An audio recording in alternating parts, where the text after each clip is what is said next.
Send Help is the first horror movie directed by Sam Raimi since 2009. It shows us what happens when the spoiled president of a company and the employee he bullies find themselves stranded on an island and now are dependent on each other for survival. Let's talk about it.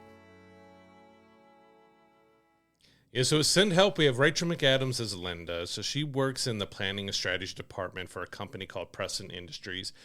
She was up for a promotion. She was going to become VP of the president of the company, but his son became president and kind of threw out the window. He's got a golf buddy that, well, he's been there 6 months, but he's going to be the new guy. But Linda is a very awkward woman. Like, she doesn't know how to have conversations, the way she dresses and looks, which, of course, the new president, played by Dylan O'Brien, who's Bradley Preston, and I apologize on behalf of all Bradleys for just how big of a jerk this guy was. But, yeah, you really get to see Sam Raimi's kind of just normal greatness with stuff when it comes to horror, because you've got that humor and dark humor and mixed with the horror and jump scares and everything. Like, it feels like he's still like right there in his wheelhouse of what he's done with pretty much all his horror films here. But yeah, you get that, kind of Linda's being bullied by Bradley here because he's making fun of, because she had a little bit of tuna on her face and it ended up on him, and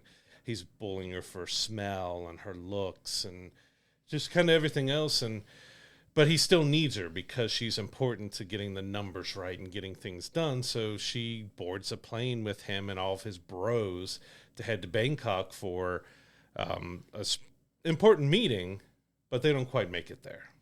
Yeah, and it's kind of where it jumps in, right? So through circumstances of the plane crashing into the ocean, only she and Bradley survive, and I'm so glad that it's Bradley's turn to be a jerk in these films instead of a Josh or a different word. We need a petition for Joshes to become the jerks in movies again. I'm fine. Right now. You know what? I'll take it. Pay me my royalties, and we can make it happen. But no, it's Sam Raimi in his element here. Like, this is like. It's good to see him kind of jump back, not only in the director's chair, but back into the horror genre. His last one, like we mentioned at the top, was 2009, Drag Me to Hell. Like, you get Sam Raimi back in his element. And this had a lot of those same Sam Raimi calling cards. You get your close-up point of view shots on the characters a lot, where it's like really close-up point of views for a lot of this film. But I do want to say, I want to start with a little minor nitpick, because don't get me wrong, I really enjoyed this movie, and I want to say that off rip, but I want to say it feels like Rachel McAdams was a little miscast in this, only because like it's almost hard to portray her as this frumpy, like awkward, almost like it seems like when she's in the real world, she's like this dumpy, like just awful person that like deserves being bullied or something or whatever, like, which is very much not the case. But then she gets like this incredible glow up on the island where she's like, okay, we get it, she's a beautiful woman. Like, it felt a little off kilter to have her presented that way in the beginning, when you could clearly see that it was gonna go a completely different direction. But I really like the dichotomy that he plays with these two characters, because it really is basically a two-person film, because you have Linda and Bradley are pretty much 99% of the film, and you have a couple of ancillary characters thrown in, like Bradley's got a fiance, and she makes a little bit of an appearance here after they get stranded on the island and all of that. But he does such a good job of portraying Linda as this sympathetic figure who gets made fun of and bullied. And then you go through what happens throughout the course of the film, where it's just like, oh, you see how she's changed since she's been on this island, and what overcomes her there, and how she feels like this is the place for her and this is where she wants to stay, and all of this other stuff. And I really think he does a good job of playing off those interpersonal dynamics between the two of them, where in some cases, at some points of the film, you're feeling sympathy for not just Linda, but in some cases a little bit for Brad too. Like, Brad you start to kind of feel for him, like, okay, maybe he's going to finally turn the corner. But I love how they bounce back and forth between both of them in this film. It was really fun to watch him kind of build that throughout the story. Yeah, because you get kind of set up with Linda that she is a big Survivor fan. She's tried to audition for the show. She has all the different survival books and is trying to, learn how to know how to survive on her own to be on Survivor or anything else. So you get that established. But then you also get Bradley's like, yeah, the only reason why he's a CEO, president of the company now is because his dad passed away and he's there and he's very entitled. He just likes to golf and spend money and everything else. So you get that really early on. Yeah, Linda's awkward. She's being made fun of. No one in the office seems to like her. And I do agree a little. I think Rachel McAdams' performance was great as her because she got that awkwardness down and everything else. But it definitely feels like one of those 90s tropes where you get this girl's being bullied and everything. Well, all she has to do is take off her glasses and brush her hair, and now she's a bombshell. Right. It's kind of, I think it feels like it's poking fun. Yeah. Back at that because Rachel McAdams is a very beautiful woman, so trying to get her to fully play that she's this really frumpy, awkward, nerdy girl. I think she, like I said, she did that, performed really well of getting the awkwardness and the kind of just when she is very proud of herself of doing something on the island, you're just kind of smiling and laughing along with that. That was good, but it was that ridiculous moment where she finds a waterfall and she's just like, oh, okay, now I'm Rachel McAdams again and not, Linda. So, it did have some of those tropes, but my mind instantly went back to all those 90s romantic comedies and stuff where they just, all you got to do is take off glasses and brush your hair, and now you're a knockout. Again. It's like, okay, I wear glasses. That's enough.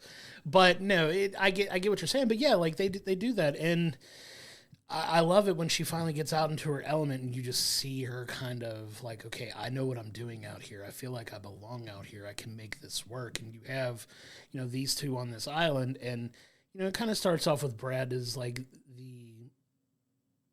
a little bit of a sympathetic figure where he's badly injured. It takes him a while to come out of it. He's kind of dependent on Linda to, make sure he's got water and food and what he needs to survive. She builds him a little shelter to where he can kind of prop himself up and he's out of the sun and all that stuff. And then you see that jerk in him just slowly start to come out a little bit more and a little bit more and a little bit more. And just like, my guy, don't bite the hand that feeds you. And it's kind of that element that plays throughout the rest of the film as he kind of slowly gets back to being healthy and, starts to learn how to like go under her tutelage and learn how to, do some things and fend for himself as well. And it really takes a dark turn very quickly when you realize that she wants to stay there and he's very desperate to get back to his life of luxury. And, they start to butt heads and you start to get that conflict in there. And this is where Sam Raimi really dives into the horror elements of it because it gets very brutal and graphic, like very quickly. And he's definitely never been afraid to go there, but there was some very intense, violent, and graphic scenes in this film. One or two of them, it was definitely like, oh, I definitely wasn't expecting that. But that's what he's so good at, man. He's so good at telling a solid story, but also including that darkness and that graphicness. Like Sam Raimi is not afraid of blood, and you get plenty of that in this film as well.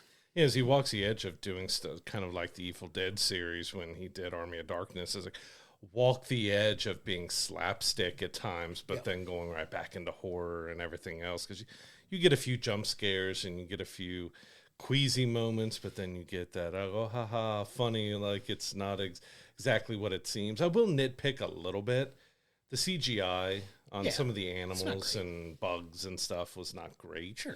I get why, because of what happened in the scenes. Like you kind of couldn't have a real thing there, but it did stand out that the CGI was a little rough there. And I do have a few problems with the ending a little bit, just kind of the very, which I'm not going to spoil. So, we'll probably talk about that in our Discord and our spoiler talk over there if you want to come join in on it. But the very end, like I get, but it would also felt a little bit off from where we established everything going. But this was definitely a mix of kind of Misery meets Castaway. Sure. It's very much that you have a guy who's being taken care of by this woman and you're trying to figure out, okay, she's kind of nice and being taken over. But then you kind of just realize, well, he's kind of being held captive by her and not everything seemed like you're sympathetic to both.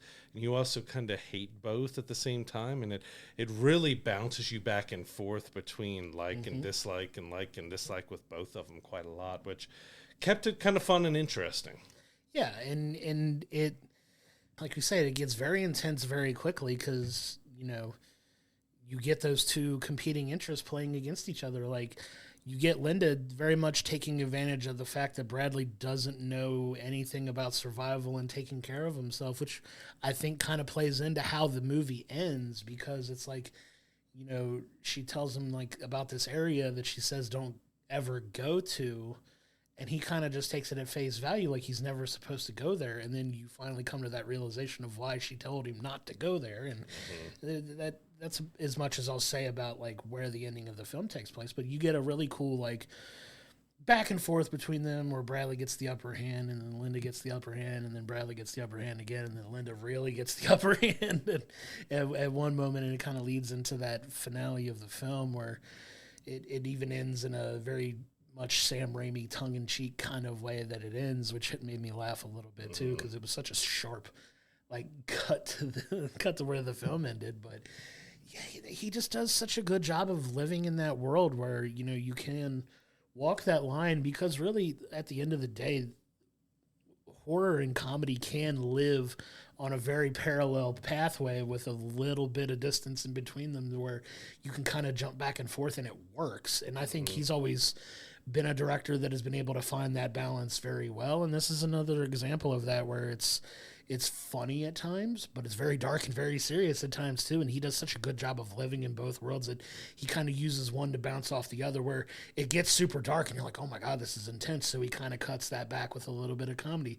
And then you feel like, okay, it's kind of leaning into it. And then he just punches you in the face with something else, like very dark. So he does a good job of finding that balance to kind of add that levity where it's needed, and then to cut back and not let it get too slapsticky where you're still in a horror film. I think he does such a good job of that. And it's on full display in this movie, honestly. Yeah, and you get Bradley going from one string to another. You said like he's still feeling like, well, hey, I'm your boss. I'm like, we're not at work anymore. Right. And then he's like sobbing uncontrollably and like eating bugs and other stuff, and he's just kind of so over the top. And then the next moment he's more serious, and it's you definitely get them playing just where their mentality is with everything. We'll say another little nitpick is we only get really like one reference of how long they've been on this island, because it does feel like they've barely been there, but then it also feels like they've been there a very long time.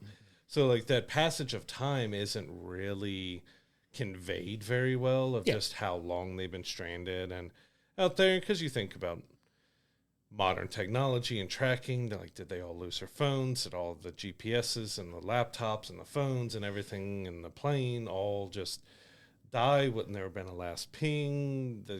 There was some stuff with that, but I was having too much fun to really care too much about that in the end, because Rachel McAdams was really great as Linda. She played that awkward, quirky girl really well, because you felt like, especially when she was going almost cringeworthy with her jokes, you're like, oh God. But it wasn't like her acting was bad. It was just like, yeah, that's not just going the way she thinks is, because you can see like the hope and the joy in her eyes when she's making these jokes, and then no one laughs or cares about what she's saying, and you're just like, oh man, that just bombed badly for her. Like not in a acting bad way, just for the character. And yeah, there's some really odd things with her too, especially sharing a piece of toast with her bird and everything else, which was just trying to set you up just how awkward and quirky she was, because that's a huge dynamic shift between her personality and Bradley's personality, which is that rich, I don't care about anybody but myself and my bros type of attitude that he has, and that works so well. Like Dylan O'Brien was great as Bradley, as Rachel was great there, and it was really fun seeing, because we're big Survivor fans, to see those jokes and stuff coming in there, especially like her audition video and everything else. Like it was very funny to see that kind of stuff, as we're just a couple weeks away from Survivor 50 and stuff as well. But yeah, this was a lot of fun. Like I had a really good time with this. Something I'm going to revisit and watch again, just because it was fun.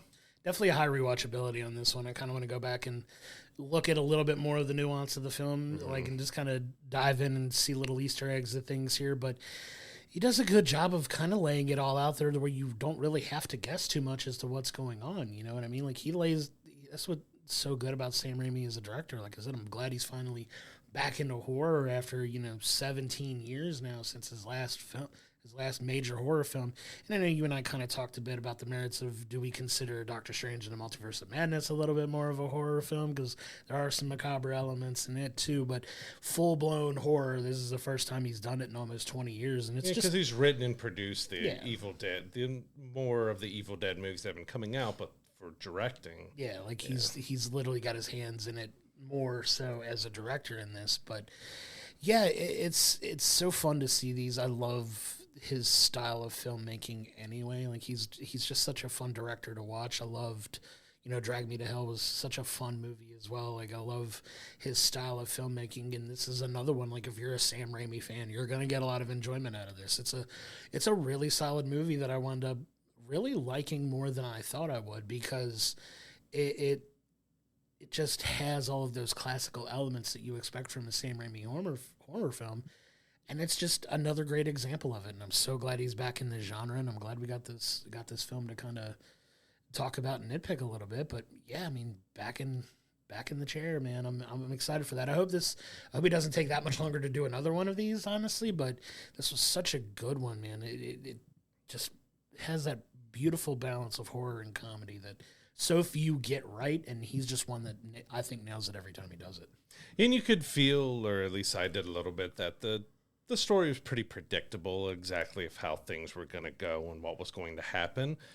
But he does such a good job around that well, you can see where everything's going. But the performances and the mix of horror and comedy makes you kind of forget or just not really care of just how predictable the film is overall. That's why we had, problem with others was there's nothing else outside. If the story's not great, you're looking at the action, or you're looking at the comedy, or you're looking at something else to kind of carry the movie if it's predictable. And I'm not saying the story was bad. I enjoyed the story, but it was predictable.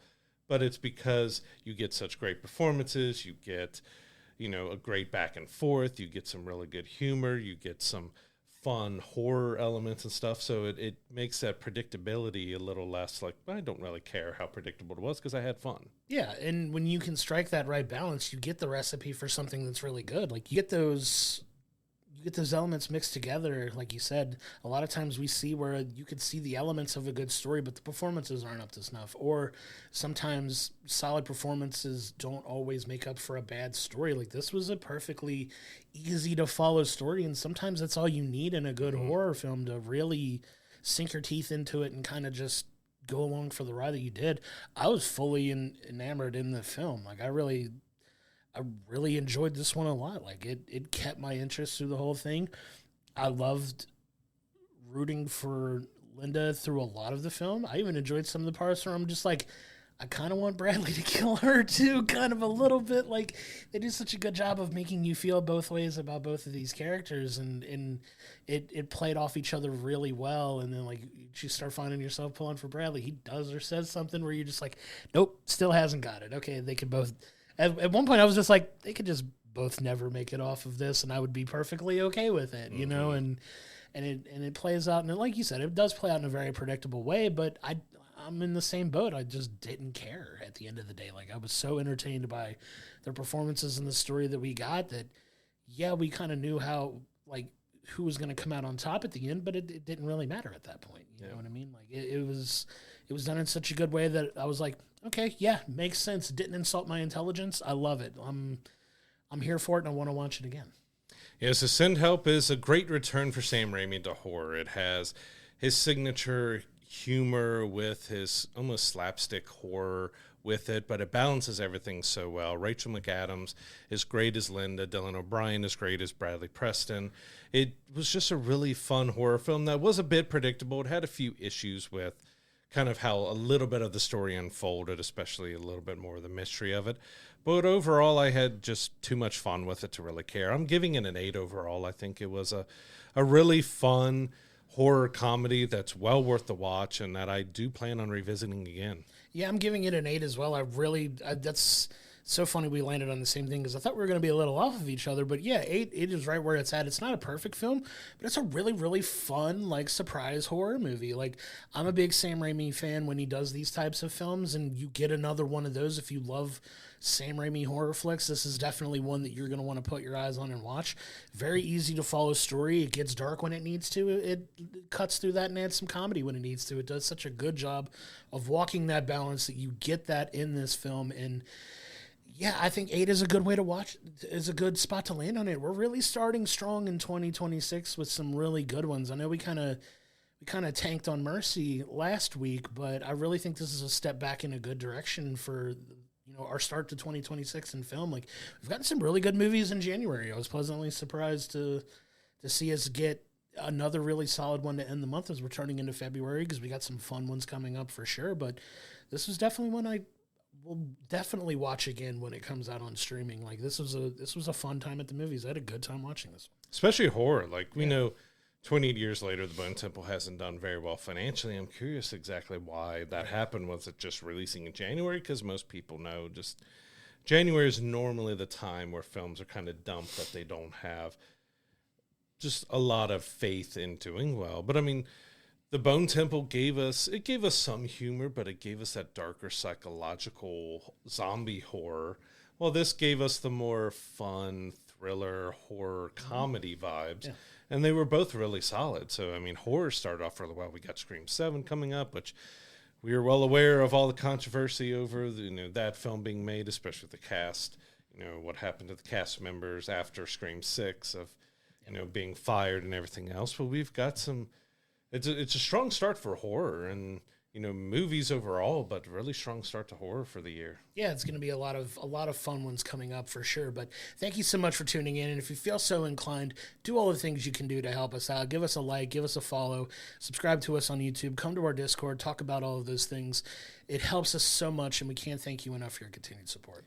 You can also become a subscriber over on Patreon to get each episode delivered to you early, exclusive merch items, and your name read out at the end of every episode. Check it out at patreon.com/we'll bring the popcorn. And that's going to do it for this week's episode. Thank you so much, and we'll see you on the next one.